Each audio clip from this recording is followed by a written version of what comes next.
Hello students, welcome to Inners Mind. আজকে আমরা তোমাদের সাথে যেটা নিয়ে আলোচনা করতে চলেছি সেটা হচ্ছে যে অটোসোমাল ডমিনেন্ট ইনহেরিটেন্স। তো অটোসোমাল ডমিনেন্ট ইনহেরিটেন্স নিয়ে কথা বলার আগে আমাদেরকে বেসিক কিছু জায়গা একটু জেনে নিতে হবে। তো আমরা প্রথমে সেই বেসিক জায়গাগুলো একটু আমরা তোমাদের সাথে একটু আলোচনা করে নেব। ঠিক আছে? তো এই যে অটোসোমাল ডমিনেন্ট ইনহেরিটেন্স, এই অটোসোমাল ডমিনেন্ট ইনহেরিটেন্স হচ্ছে মেন্ডেলিয়ান ইনহেরিটেন্সের মধ্যে পড়ছে। এবং মেন্ডেলিয়ান ইনহেরিটেন্স বলতে গিয়ে আমি আরেকটু পিছন থেকে শুরু করছি। সেটা হচ্ছে যে এই যে আমরা মানুষরা বা যে কোনো অর্গানিজম, তাদের যে এই যে ফেনোটাইপিক যে এক্সপ্রেশন, যে কোনো ফেনোটাইপিক এক্সপ্রেশনই সেটা হতে পারে। সেটা যেমন আমাদের hair colour, eye colour, hair texture, যে কোনো কিছু। এই প্রত্যেকটা যে ফেনোটাইপিক এক্সপ্রেশন, এই প্রত্যেকটা ফেনোটাইপিক এক্সপ্রেশনের পিছনে রয়েছে একটা নির্দিষ্ট জিনোটাইপ, একটা নির্দিষ্ট জিন কাজ করছে। এবার কিছু কিছু ফেনোটাইপিক এক্সপ্রেশন রয়েছে, যে ফেনোটাইপিক এক্সপ্রেশনগুলোর জন্য একাধিক জিন দায়ী। এবং কোনো কোনো ক্ষেত্রে আমরা দেখতে পাই সেই জিনগুলোর সাথে এনভায়রনমেন্টের একটা ইন্টারাকশন থাকে। ঠিক আছে? এবং কিছু কিছু ফেনোটাইপিক এক্সপ্রেশন রয়েছে বা কিছু কিছু এমন কিছু ডিজিজ রয়েছে, যে ডিজিজগুলোর পিছনে একটা সিঙ্গেল জিন দায়ী থাকে। ঠিক আছে? তো যে ডিজিজগুলোর পিছনে বা যে ফেনোটাইপিক এক্সপ্রেশনগুলোর পিছনে একটা সিঙ্গেল জিন দায়ী থাকে, সেগুলোকে আমরা বলি যে মেন্ডেলিয়ান ইনহেরিটেন্স। বা সেই যে ফিনোটাইপিক এক্সপ্রেশনটা একটা জেনারেশন থেকে আরেকটা জেনারেশনে যখন ট্রান্সমিট করছে, তখন আমরা এই ধরনের এক্সপ্রেশনগুলোকে বলে থাকি, বা এই ধরনের ফেনোটাইপিক এক্সপ্রেশনগুলোকে আমরা বলে থাকি যে এই ফেনোটাইপিক এক্সপ্রেশনটা মেন্ডেলিয়ান ইনহেরিটেন্স ফলো করে হচ্ছে। ঠিক আছে? তো এই যে মেন্ডেলিয়ান ইনহেরিটেন্স 4 রকমের। ঠিক আছে? এবং এটা কিসের উপরে বেস করে হচ্ছে? যে on the basis of chromosome, where genes are located. এবার এই যে ফেনোটাইপিক এক্সপ্রেশনগুলো, যে এক্সপ্রেশনগুলোর জন্য ওই ডিজিজটা হচ্ছে, সেই জিনটা যদি অটোসোমে লোকেটেড থাকে, তাহলে সেটাকে আমরা বলি অটোসোমাল ইনহেরিটেন্স। হোয়ারেস সেই জিনটা যদি কোনো সেক্স ক্রোমোজোম এক্স বা ওয়াইতে যদি লোকেটেড থাকে, তখন আমরা সেগুলোকে বলে থাকি ওয়াই ক্রোমোসোমাল ইনহেরিটেন্স। ঠিক আছে? বা সেক্স লিঙ্কড ইনহেরিটেন্স। তো এখানে তোমরা একটা ছবি দেখতে পাচ্ছ। এখানে দেখো, সবার প্রথম ওপরে লেখা রয়েছে অ্যালিল। সবার প্রথমে হেডিং করা আছে অ্যালিল। এখানে কি বলছে যে অ্যালিল আমরা কাকে বলি? অ্যালিল আমরা বলি যে এখানে তোমরা দুটো ক্রোমাটিড দেখতে পাচ্ছ। এইটা হচ্ছে দুটো ক্রোমাটিড, এগুলোকে আমরা বলে থাকি ক্রোমাটিড। ঠিক আছে? তো এই যে ক্রোমাটিডটা, এটা এসছে ম্যাটারনাল সাইড থেকে, এবং এই যে ক্রোমাটিডটা, এটা এসছে প্যাটার্নাল সাইড থেকে। ঠিক আছে? এবং এই যে পোর্শনটা, এই পোর্শনগুলোকে আমরা বলে থাকি লোকাস। ঠিক আছে? এবং এই যে এ ক্যাপিটাল এ স্মল এ বা ক্যাপিটাল বি স্মল বি, এগুলোকে আমরা বলে থাকি কি? অ্যালিল। তো অ্যালিল আমরা কাকে বলছি? না, genes occupying the same position on the homologous chromosome are called alleles. এবং এই যে জিনসগুলো that occupy the same locus for the same trait, সেই সেম ট্রেটটা হতে পারে কি ট্রেট, সেটা হতে পারে কোনো আই কালার হতে পারে, হেয়ার টেক্সচার হতে পারে, বা অন্য কোনো পার্টিকুলার ট্রেট হতে পারে। এইখানে আমরা এটা দেখতে পাচ্ছি, এখানে আমরা দেখতে পাচ্ছি যে pod colour in peas is a trait controlled by a single gene. মানে এই যে পট কালারটা, পিজের মধ্যে এই যে পট কালারটা, এইটা একটা নির্দিষ্ট একটা ট্রেট, এবং এই যে ট্রেটটা, এই ট্রেটটা একটা সিঙ্গেল জিনের দ্বারা এটা কন্ট্রোলড হচ্ছে।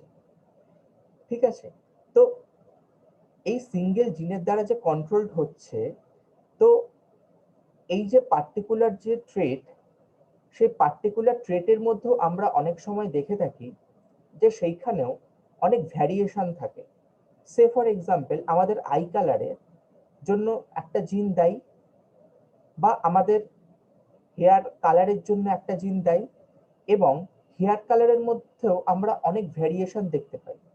এবং এই ভ্যারিয়েশনটার কারণ হচ্ছে যে এই ক্ষেত্রে এই যে সিঙ্গেল যে জিনটা, এই সিঙ্গেল জিনের মধ্যে বিভিন্ন ধরনের অ্যালিল থাকে, যে অ্যালিলগুলোর জন্য এই স্কিন কালার বলো বা হেয়ার কালার বলো, এইগুলোর মধ্যে আমরা ভ্যারিয়েশন আমরা দেখতে পাই। ঠিক আছে, তো আমরা এখন যেটার উপরে কনসেন্ট্রেট করব, যেটাকে আমরা বলছি মেন্ডেলিয়ান ইনহেরিটেন্স। এই মেন্ডেলিয়ান ইনহেরিটেন্স গুলো কি হয় না, একটা সিঙ্গেল জিন দ্বারা এগুলো কন্ট্রোলড হয়। এক্ষেত্রে দুই বা তার বেশি কোনো জিনের এফেক্ট আমরা দেখতে পাই না। ঠিক আছে, তো আজকে আমরা আলোচনা করব অটোজোমাল ইনহেরিটেন্স নিয়ে। এবং অটোজোমাল ইনহেরিটেন্সের মধ্যে যে ডমিনেন্ট টাইপ, যেটা সেই ডমিনেন্ট টাইপ নিয়ে আমরা আলোচনা করব। ঠিক আছে, তো ডমিনেন্ট টাইপ নিয়ে আলোচনা করার আগে আমি তোমাদেরকে আরেকটা জিনিস একটু বলবো। সেটা হচ্ছে যে কোনো একটা ডিজিজ, ঠিক আছে, ধরা যাক কি বলবো, সেটা হতে পারে টার্নার সিনড্রোম হতে পারে, বা ক্লাইনফেল্টার সিনড্রোম হতে পারে, যে কোনো একটা ডিজিজ। ঠিক আছে, ধরা যাক সেই ডিজিজটার জন্য এই দুটো অ্যালিল দায়ী।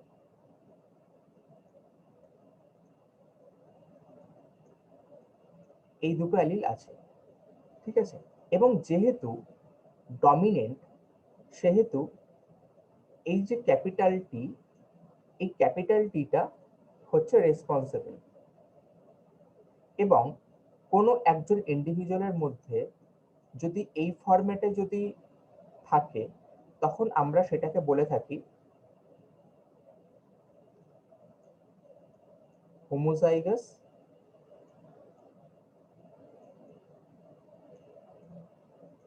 ডমিনেন্ট।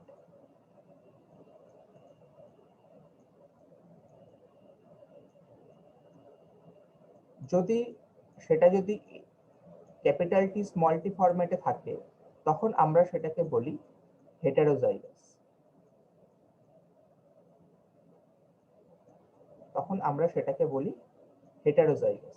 আর স্মল টি ফর্মে থাকলে আমরা তখন বলি হোমোজাইগাস রিসেসিভ।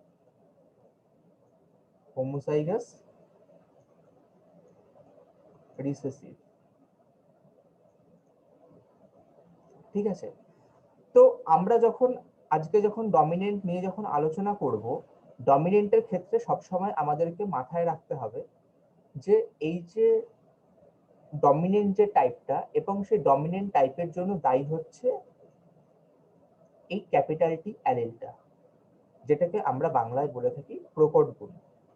এবার অটোজোমাল ডমিনেন্টের কিছু ক্যারেক্টারিস্টিক্স ফিচার নিয়ে আমরা আলোচনা করব।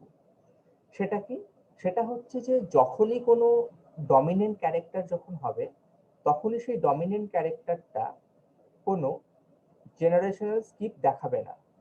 মানে প্রথম জেনারেশনে যদি থাকে, সেকেন্ড জেনারেশনেও থাকবে, তারপরের জেনারেশনেও থাকবে, তারপরের জেনারেশনেও থাকবে।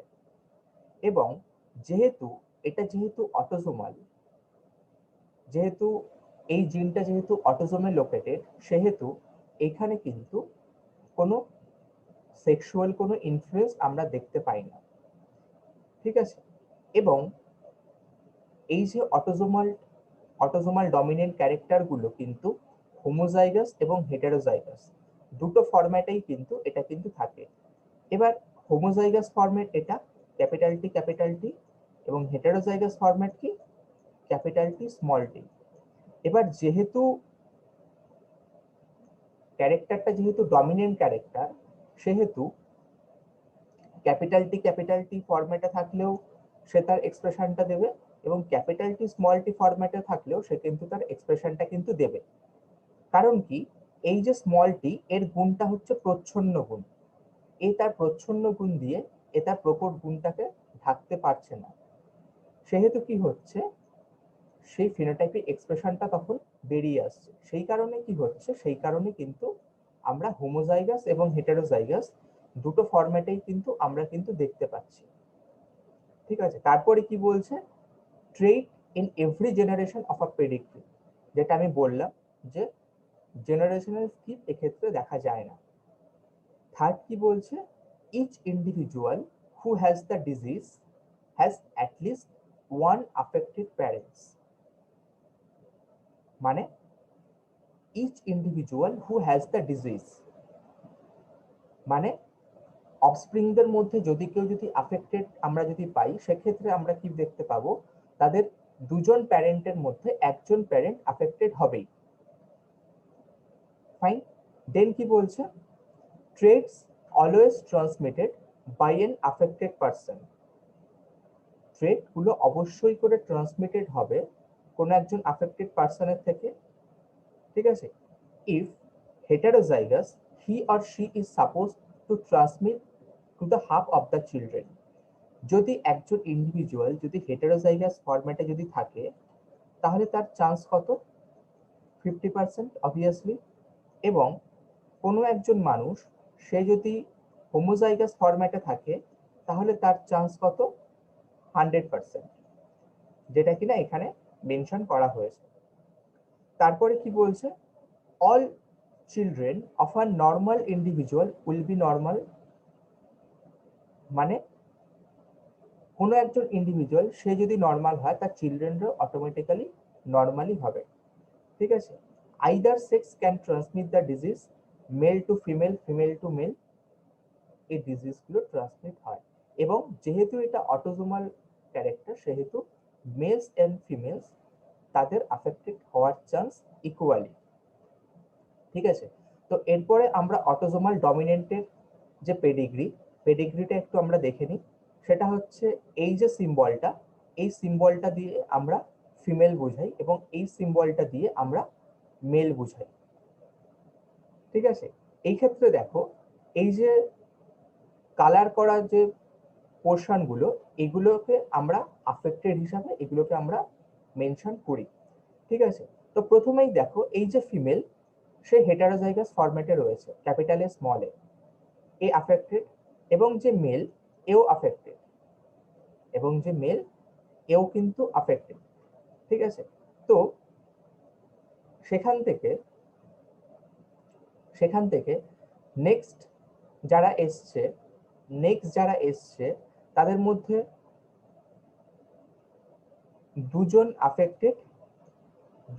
এরা দুজন আফেক্টেড এবং এরা দুজন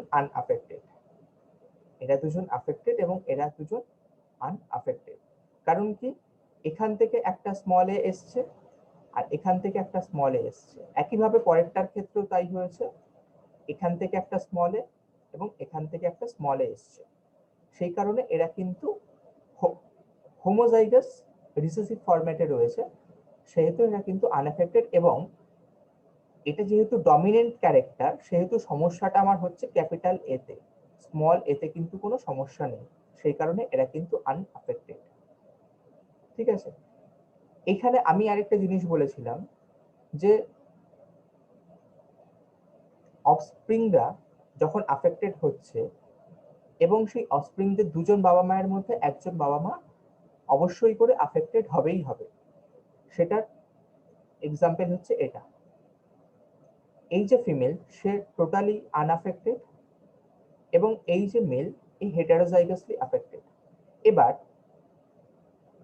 এখান থেকে যদি আমার কাছে যদি একটা এ যদি আসে এবং এখান থেকে যদি একটাই আসে, অবভিয়াসলি এখানে চান্স থাকছে কি, চান্স থাকছে না, এখানে সে আফেক্টেড হয়ে যাচ্ছে। পরেরটার ক্ষেত্রেও সেম জিনিস হলে সেও আফেক্টেড হয়ে যাচ্ছে। কিন্তু তারপরের জনের ক্ষেত্রে এখান থেকে স্মল এ এসছে এবং এখান থেকে স্মল এ এসছে, এ আনআফেক্টেড। এবং এখানে কিন্তু কোনো দেখো জেনারেশনাল স্কিপ আমরা কিন্তু দেখতে পাইনি। এখানে কিন্তু আমরা কোনো ধরনের জেনারেশনাল স্কিপ আমরা দেখতে পাইনি। এবং আমাদেরকে পরীক্ষা হলে যখন অটোজোমাল ডমিনেন্ট সম্বন্ধে যখন লিখতে দেবে তখন আমাদেরকে কি করতে হবে, এই ক্যারেক্টার গুলোকে আমাদেরকে মেনশন করে এই যে চার্টটা যেটা রয়েছে এই চার্টটা আমাদেরকে শো করতে হবে। ঠিক আছে, এরপরে এখানে আরেকটা তোমরা চার্ট দেখতে পাচ্ছ, অটোজোমাল ডমিনেন্টের চার্ট। এখানেও দেখো কোনো জেনারেশনাল কোনো স্কিপ তোমরা দেখতে পাচ্ছ না। ঠিক আছে, এখানেও কোনো জেনারেশনাল স্কিপ দেখতে পাচ্ছ না। এখানে জেনারেশন 1, জেনারেশন 2 এবং জেনারেশন 3। ঠিক আছে, একইভাবে এই ফিমেল ইন্ডিভিজুয়াল এই হেটারোজাইগাস আফেক্টেড এবং এই হোমোজাইগাস রিসেসিভ ফরম্যাটে রয়েছে সে আনআফেক্টেড। ঠিক আছে, একইভাবে এই দুজন আফেক্টেড হচ্ছে, এখান থেকে একটা ক্যাপিটাল এ আসছে এবং এখান থেকে একটা স্মল এ এসে আফেক্টেড হচ্ছে, বাকি দুজন আনআফেক্টেড থাকছে। এবং তারপরে যে এই যে ইন্ডিভিজুয়াল এই যে আফেক্টেড হচ্ছে তার মধ্যে কিন্তু একজন প্যারেন্ট কিন্তু আফেক্টেড হয়েই যাচ্ছে। ঠিক আছে, তার মানে এখানে কি হচ্ছে, এখানে কিন্তু কেউ একজন আফেক্টেড, কোন একজন অফস্প্রিং আফেক্টেড, সেই একজন অফস্প্রিং আফেক্টেড হলে তার দুজন বাবা মায়ের মধ্যে কিন্তু একজন বাবা অবশ্যই করে আফেক্টেড হবে। ঠিক আছে, এবং দুজন বাবা মায়ের মধ্যে যদি একজন বাবা বা একজন মা যদি আফেক্টেড না থাকে, যদি আনআফেক্টেড যদি থাকে, দুজন প্যারেন্টস এর মধ্যে যদি একজন প্যারেন্টস আনআফেক্টেড হয়, সেক্ষেত্রে যেটা হবে সেক্ষেত্রে অনেক সময় সব অফস্প্রিংদের মধ্যে সেই ট্রেটটা কিন্তু নাও আসতে পারে। তার এক্সাম্পল হচ্ছে এটা বা তার প্রমাণ হচ্ছে এটা।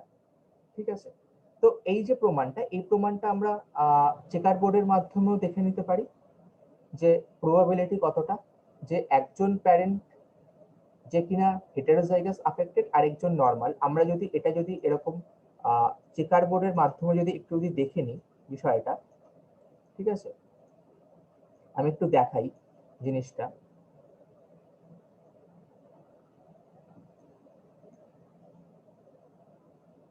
এখানে ধরো ফাদার, এখানে মাদার। ঠিক আছে, এখানে কি রয়েছে, small A small A small A small এ এই দুটো অ্যালিল, আর এখানে রয়েছে একটা ক্যাপিটালে একটা স্মল এ, একটা ক্যাপিটালে একটা স্মল এ। ঠিক আছে, তো এখান থেকে কি আসতে পারে, এই দুটো ক্যাপিটাল এ স্মল এ নিয়ে capital A small A, capital A small A, small A small A, small A small A. ঠিক আছে, তার মানে এখান থেকে আমরা কি দেখতে পাচ্ছি, 50% individual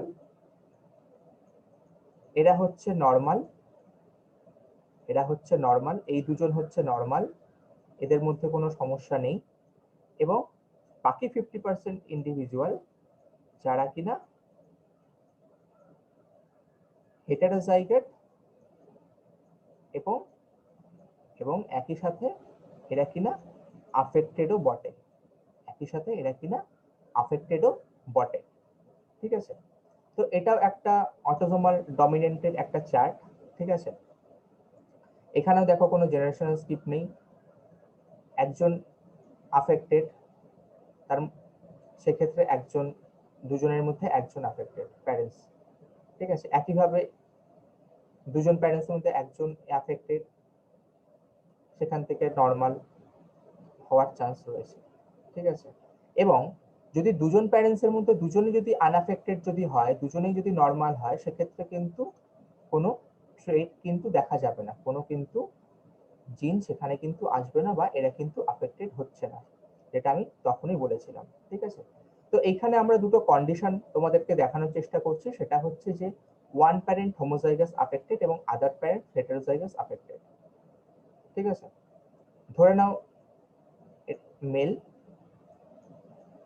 female, one parent homozygous affected, ঠিক আছে, হোমোজাইগাস আফেক্টেড ক্যাপিটাল টি, আরেকজন হেটেরোজাইগাস আফেক্টেড, ঠিক আছে। তাহলে এখান থেকে কি আসছে, ক্যাপিটাল টি, এই দুটো ক্যাপিটাল টি নিয়ে ক্যাপিটাল টি স্মল টি এবং স্মল টি, এবং যেহেতু আফেক্টেড, সেখান থেকে আমরা কি দেখতে পাচ্ছি, 50% ইন্ডিভিজুয়াল যারা কিনা হোমোজাইগাস আফেক্টেড, এরা দুজন হোমোজাইগাস আফেক্টেড, এবং বাকি 50% যারা রয়েছে, এরা কি হেটেরোজাইগাস আফেক্টেড, যারা কিনা হেটেরোজাইগাসলি আফেক্টেড। একইভাবে পরের যেটা পরের যে কন্ডিশনে কি বলছে, একজন প্যারেন্ট হোমোজাইগাস অ্যাফেক্টেড আর একজন নরমাল। ধরে নাও মাদার, এটা ধরে নাও ফাদার, ঠিক আছে। এখান থেকে কি দেখতে পাচ্ছ, capital T small tea, capital T small tea, capital T small tea, capital T small tea. তো এখানে আমরা কি দেখতে পাচ্ছি, যে এখানে প্রবাবিলিটি রয়েছে সব অফস্প্রিংই অ্যাফেক্টেড হবে এবং সবাই হেটেরোজাইগাস অ্যাফেক্টেড হবে, এবং এগুলো কিন্তু আমরা প্রবাবিলিটির উপরে বেস করে কিন্তু কথাগুলো বলছি, ঠিক আছে। তাহলে আজকে আমরা তোমাদের সাথে ডিসকাস করলাম অটোসোমাল ডমিনেন্ট নিয়ে, এবং অটোসোমাল ডমিনেন্টের যে ক্যারেক্টার গুলো রয়েছে, সেই অটোসোমাল ডমিনেন্টের ক্যারেক্টার গুলো নিয়ে, ঠিক আছে। তো আমরা তাহলে আমাদের যে আজকের যে ক্লাস অটোসোমাল ডমিনেন্ট নিয়ে ক্লাস আজকে আমরা এখানেই শেষ করছি। তোমাদের যদি ভিডিওটা যদি ভালো লেগে থাকে তাহলে লাইক করবে, কমেন্ট করবে, শেয়ার করবে, আর অবশ্যই সাবস্ক্রাইব করে নেবে, তাহলে নেক্সট ভিডিওগুলো তোমরা আপডেট পাবে। এবং অবশ্যই তোমরা আমাদেরকে কমেন্ট বক্সে জানাবে তোমাদের ভিডিওসগুলো কেমন লাগছে, এবং এই ভিডিওগুলো আমরা আমাদের টেলিগ্রামে তার লিংক আমরা দিয়ে দিচ্ছি, তোমরা টেলিগ্রামে আমাদেরকে জানাতে পারো যে তোমাদের কেমন লাগছে। উইনার্স মাইন্ডের যে টেলিগ্রাম চ্যানেল রয়েছে বা টেলিগ্রাম যে গ্রুপটা রয়েছে, সেখানে তোমরা জানাতে পারো, ঠিক আছে। তাহলে আমরা আমাদের ক্লাসটা তাহলে এখানে শেষ করছি। থ্যাংক ইউ সো মাচ, সবাই ভালো থাকবে, সুস্থ থাকবে।